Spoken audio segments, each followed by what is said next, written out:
નમસ્કાર કલમ યુદ્ધ સમાચારની સાથે હું છું આપની સાથે પાયલ બામભણિયા। તો જોઈએ આજના મહત્વના સમાચારમાં।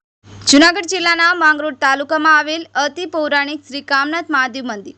જૂનાગઢ જિલ્લાના માંગરોળ તાલુકાથી 7 કિલોમીટર દૂર આવેલું કામનાથ મહાદેવનું અતિ પ્રાચીન મંદિર આવેલું છે। અહીં લોકો પગપાળા ચાલી મહાદેવના દર્શન કરી ધન્યતા અનુભવે છે। અહીં લોકો દૂર દૂરથી આવે છે। શ્રાવણ માસમાં લોકો દર્શન કરવા મોટી સંખ્યામાં ઉમટી પડે છે અને દર વર્ષે મેળાનું આયોજન થાય છે। નોળી નદી કિનારે આવેલું આ મંદિર દર વર્ષે મહાદેવને જળાભિષેક કરશે। અહીં 14 અને ભાદરવી અમાસના દિવસે મેળા ભરાય છે અને અહીં લોકો રુદ્ર અભિષેક કરવા પણ આવે છે અને અહીં જંગલમય વાતાવરણમાં લોકો મનની શાંતિ અનુભવે છે। હર્ષ પરડા, કલમ યુદ્ધ સમાચાર, કેશોદ।